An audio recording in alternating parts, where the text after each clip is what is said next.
Buenos dias.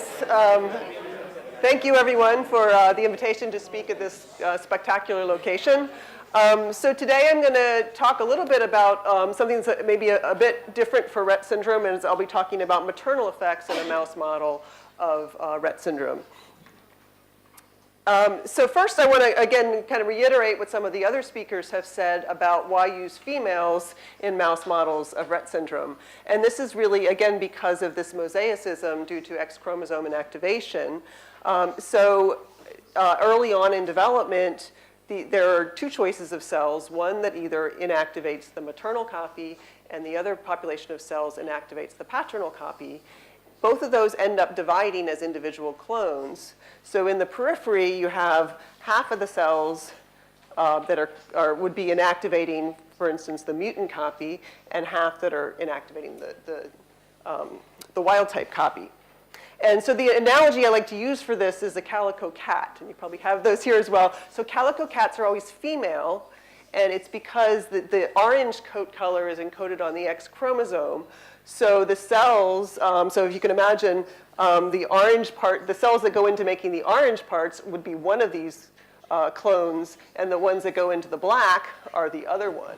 So you could, again, the calico cat is a good example of how you see mosaicism in a coat color in an animal. We don't ever see anything like a calico cat in humans on the surface. But the brain of a girl with Rett syndrome is like a calico cat in that you've got this mosaicism of cells that are blue. The ones that are blue here are the ones that are mutant expressing. And then the green and the red are actually two different levels of MECP2. We call it the high and the low. Yi-sun also kind of mentioned that there are different levels normally of MECP2 in the cell, in the brain. And these change during development. And so the other reason, and again, this is some older work that we've been involved in that showed that, again, the female Rett brain is more complex in that not only do you have this mosaicism, but the good cells expressing the good wild-type copy can also be affected by the neighborhood, the microenvironment. And you can see that in the more MECP2 mutant cells you have, the lower the expression of MECP2 is in those wild types. So it correlates with the environment, the number of cells that are expressing the mutant. And this was also seen in cell culture in astrocytes in that the longer in culture with mutant cells, if longer you culture a mixture of mutant and wild type cells together, the less MECP2 you get, even in the female situation. So this suggests that then, this is open to changes in the microenvironment, but also could be affected by environment. So why study maternal effects in Rett mouse models? And I think Alan Percy pointed out as well that the human mutations are more frequently paternal in origin, but all of the mouse models use mutant dam. So the transmission is from the dam to the offspring. And the dam is then is affected, right? So you've got an affected dam transmitting not only the gene, but also potentially the environment of the mother. And why this is important is that there's been shown to have, and I'll show you some additional data, of the metabolic and inflammatory alterations. So there's alterations to metabolism and inflammation in the mutant females. Often, I'll show you, again, we often see obesity in these mouse models that could also affect offspring. And there are known models of autism that are not genetic. They add inflammatory, like poly-IC, ways of activating the immune system that also can have effect on the offspring's behavior.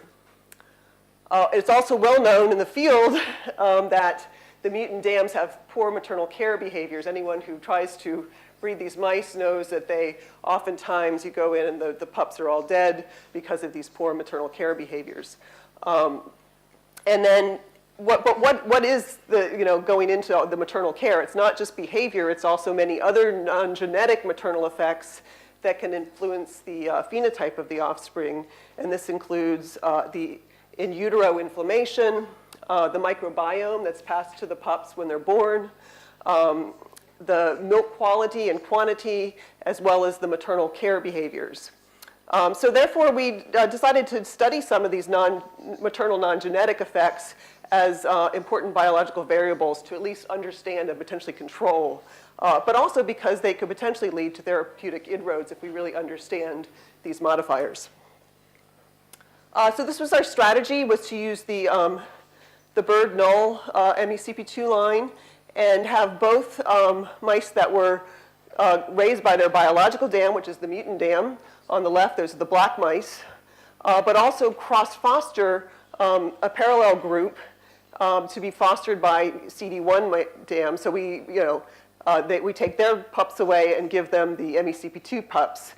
So really, they're genetically the same groups between the non-fostered and the fostered. The only difference is who raised the pups. So when I talk about CD1, those are the white mice that are not the biological dams, and then the black mice are the biological dams raising the pups.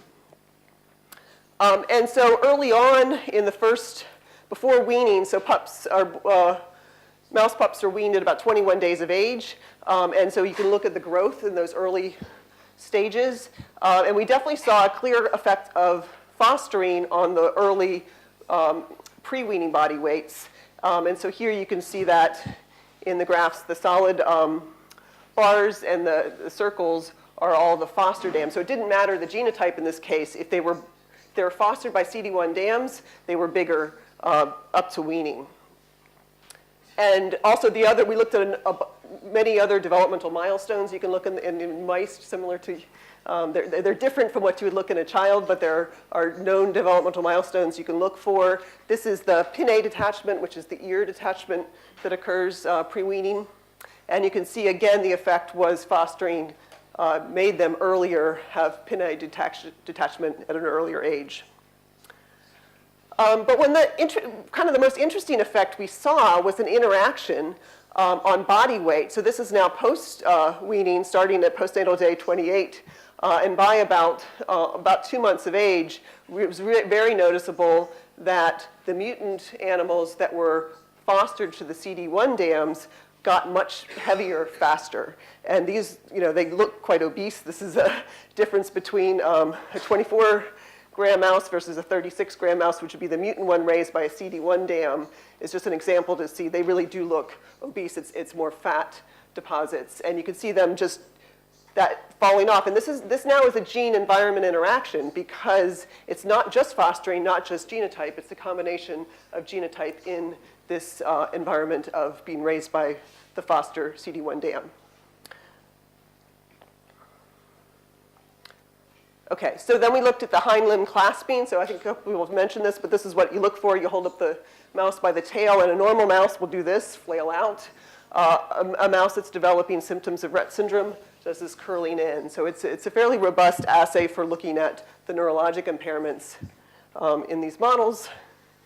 And here we actually didn't see that much of a difference between the fostered versus non-fostered, but you can see the females are really starting to develop by about 2 months of age, a difference in that they're now developing these hind clasping behaviors. So with this being a phenotype, it is something you can look at in the females at a fairly early age. We then looked at a whole battery of behavior tests in this fostering experiment, and you can see they started from about 6 weeks of age up to about 12 weeks of age, so fairly early adulthood in these female animals. And these were designed to look at a variety of tasks, including anxiety, motor skills, learning and memory, sociability, and sort of later motor skills. I'm just going to show you these tests because these are where we saw the significant differences. And mostly these were in the motor tasks. So first is the open field test. This is really just you put the mouse in an open field and measure their activity, so both vertical, horizontal, and center time. And let me first talk about the vertical and horizontal is really how active they are. And this is where we really saw a difference in that by fostering the mice, we improved the sensitivity to detect the genotype difference. So this difference here between the blue and the red is the mutant. And you can see if we look at the non-fostered animals, you don't see a significant difference. And this is really, in the case of the vertical activity, you can see it's because the wild-type littermates are actually more active. So that sensitivity to tell the genotype difference was better in these mice. And that was a similar effect to what we saw in the horizontal activity. as well as the center time. And center time is not only just an activity, it's also a measure of anxiety, because mice don't like to be out in the open, so they're more anxious if they spend less time in the center. And you can see we see a nice significant effect, but only in the fostered animals. The next thing we did, which is kind of a cute assay, which you paint the feet of the mouse, the front ones in red and the back ones in blue. And so this allows you to actually measure the gait. So you actually, physically, we have a team of undergrads actually doing these measurements, but you measure the distance in the stride, so that the same way you would say how long is your stride. But also in mice, they always put their back foot at the same place as their front foot. And so when you're measuring these, if they're not doing that, it's a sign of ataxia, that they're not positioning their paws correctly. So we measure both the stride length and the paw placement, the separation between the front foot and the back foot. And on both of these tasks, in this case, the stride length was significant if we looked at the biological dam raised or the foster raised. But in the paw separation, which is probably a better measure of ataxia, you can see again that the fostered animals had the sensitivity to detect a difference in paw separation in the fostered animals only. Next we have the rotorod, and this is, I'm going to try to use the video. There we go. So some of you have probably seen these before. The rotorod is really kind of like a treadmill, and you're measuring how long it takes for the mouse to fall off. So if they have better motor skills, they're able to stay on this sort of treadmill longer. And so basically what we're measuring is that latency to the time they fall. And here you can see that okay, so the blue is the wild type animals. They take the longest to fall off, but again, there's a difference in the fostered animals here, in that the wild type fosters have a lower latency than the non-fostered. And basically the one at the bottom, the fostered mutant animals, were the worst. They fell off the most quickly. The next one's kind of neat, and this was actually kind of sort of put together in the lab. You can see it's basically a beam walking assay where we've got a series of different size and shaped beams. So here I'm just showing you the square beams, and this will be the larger one of the square beams, and they get progressively more difficult. So again, this is good to show in another video. This is a wild-type mouse crossing the beam. And again, the mouse's motivation is they want to get out of the open. They're going to go towards that yogurt cup at the end.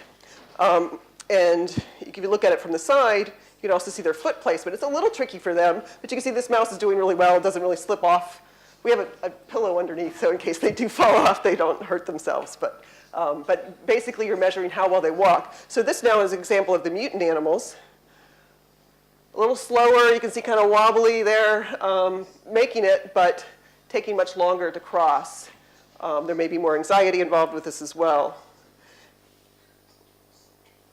See, eventually it's going to make it to the end. But here's a good view of the mouse from the side. You see how the back legs are kind of slipping off. A lot less motor control than we saw in the wild-type mouse. And so, yeah, so this is the square beam data. And again, these get progressively harder. So the one would be the largest square, and then they get sequentially smaller. And so you can see that the wild-type animals in blue there have no problem. They still are able to cross. But the mutant animals in general have a harder time crossing. But there really was not an interaction effect here with the fostering. But when we move to the trickier ones, the round rods, now we see an interaction that in red, that solid red bar at the top, that's the fostered mutant animals that have the most difficulty in crossing and take the longest to cross. Okay, so that was all on the bird null background. But the reason really we got into this was because of this model that we published on a few years ago. And we originally described the males of this line. So this is, and I'm glad John Vincent gave you a nice introduction to MECP2E1, because this model was designed, it's basically a single point mutation that is a Rett syndrome mutation. So a knock-in Rett mutation that just ablates the ability to make the E1 isoform, but these mice still make plenty of the E2, but they still have, the males that we characterize still recapitulate all the neurologic phenotypes of Rett syndrome. But we wanted to, we ran into the problem of characterizing the females, that we couldn't get enough females unless we fostered the animals. So now we can compare the fostered E1 animals to the same tests at the same time that were done on the fostered MECP2 bird mice. And you can see that they are actually pretty close. There's a few examples of some of the behavior tasks that were not recapitulated in the E1 females, although the light-dark test, we have other tests of anxiety, so that could have just been one difference. We didn't see a difference in the rotor rod at the earlier time point, but later on we did see impaired rotor rod in the E1. So some of these tests we are able to do more than once, which is nice too for looking at potential regression. In both models, we don't see anything. This is the memory test, the novel object recognition task. We also didn't see any differences in either model in the social approach. But there were a number of robust assays that we can tell pretty early. So again, at 56 weeks, that's less than it's like a month and a half in the mice. This is early, very early adulthood. Elevated plus maze, the anxiety test we can see in both models, females, open field, the gait and motor tasks that I showed you are all ones that you can look at females in either of these models. So this is just to kind of drive home the idea that we really should be studying females, and it can be done at a fairly early age. But the fostering seems to improve the sensitivity. The other thing I wanted to show is we've been characterizing the metabolism. You can see there's clearly a metabolic change in the body weight, but what does this mean at sort of the physiologic level? And so we do this, these are called metabolic chambers or clams. So basically you put an individual mouse in this cage where everything, the food intake, the water intake, the O2, the oxygen and carbon dioxide exchange is measured inside of these. So from that you can get, it's called indirect calorimetry measurements, but you can measure the metabolism. And it was clear that there was a very significant difference in heat or energy expenditure. So the MECP2 mutant animals that had been fostered have a significant decrease in heat during the dark hours, which is when they're awake. So in conclusion, we've shown that the fostered females from both the MECP2 bird and our MECP2 E1 lines have detectable clasping and motor phenotypes at an earlier age than expected. That fostering interacts with the MECP2 genotype in postnatal body weight, particularly in females. And that the use of the black 6 mutant female dams impacts the phenotype of the wild type litter mates, and that reduces the sensitivity to detect phenotypes in females raised by their biological dams. And so together we think that these results demonstrate that metabolic and motor phenotypes in female Rett mice can be altered by environmental factors. And this raises potential implications for potential therapies. And again, we're not curing the mice by any of this, but it raises the awareness that environment matters, and you heard that from Alan Percy as well, that environment matters. This is kind of the direction we'd like to go. And again, I think these are kind of the areas that have been unexplored in Rett syndrome research. Definitely metabolism. I mean, there's been some done, and I'm taking this from a recent paper that looked at, there were 2 recent papers that looked at Rett syndrome gut microbiome, and one of these also looked at the metabolites. And interestingly, these 2 were elevated, propionic acid and butyric acid, which are inflammatory in nature. You tend to see it along with metabolic disorders. So understanding the metabolome, and I think Alan Percy mentioned that that's going on in the clinic, would be also really useful to look at in mouse models, because these all interact in ways so that the microbiome in your gut can influence the metabolites that are made, and these metabolites are important for the maturation of both neurons and microglia. And so these could potentially influence this mosaicism in the brain and the levels, the epigenome that MECP2 is interacting with. So I think this is sort of an unexplored area that could potentially lead to therapies, although, again, very early age. But this is kind of where we're going with this maternal effects model. So with that, I'd like to thank everyone involved. The top pictures from my lab, this is actually Halloween from the Genome Center. So Halloween people dressed up. We're dressed up in epigenetic headgear there. But I want to particularly point out Annie Vogel-Ciernia. She's the wonderful postdoc who did all the behavior work, and she was actually in the Mind Institute postdoctoral fellowship, and she was co-mentored by Jackie Crawley, who's really the behavior expert at the Mind Institute, so it was a really nice collaboration for this. Dag Yasui, who's here as well, was the one who generated the MECP2E1 mouse model and helped out in all of these studies. So with that, thank you.